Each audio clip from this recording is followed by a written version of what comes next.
Pendaki asal Magelang Syafiq Ridan Ali Razan 18 tahun ditemukan meninggal dunia setelah dinyatakan hilang di Gunung Slamet. Informasi penemuan jenazah Syafiq disampaikan melalui akun Instagram Munnesia pada Rabu 14 Januari 2026. Syafiq ditemukan di lereng puncak sisi selatan Gunung Slamet di antara jalur Gunung Malang dan Baturaden. Saat ditemukan, tim masih melakukan proses evakuasi.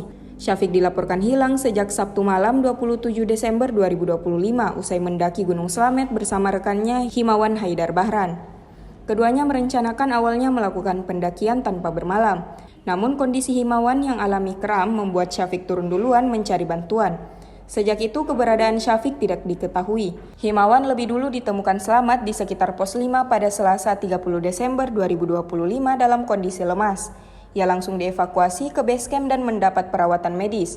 Namun keterangannya belum jelas dan berubah-ubah diduga akibat kelelahan dan trauma. Dugaan sementara Syafiq dan Himawan terpisah ketika Himawan mengalami kram. Kakak korban Naufal Hisham 24 tahun mengungkapkan bahwa keluarga awalnya mengira Syafiq hendak mendaki Gunung Sumbing. Keberadaan Syafiq di Gunung Slamet baru diketahui setelah keluarga menerima foto dari base camp. Hingga Minggu sore, Syafiq tidak dapat dihubungi. Sepeda motor dan KTP miliknya ditemukan tertinggal di base camp di Pajaya. Sebelum hilang, dua pendaki perempuan sempat bertemu Syafiq di sekitar pos 3. Mereka turun bersama melalui jalur kanan yang dianggap lebih aman karena hujan. Namun jalur tersebut ternyata keliru dan mengarah ke area yang salah. Setelah itu, jejak Syafiq tidak lagi ditemukan. Survivor sudah ditemukan gitu ganti. Alhamdulillah ya Allah.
Download Tribun X sekarang, menghadirkan lokal menjadi Indonesia.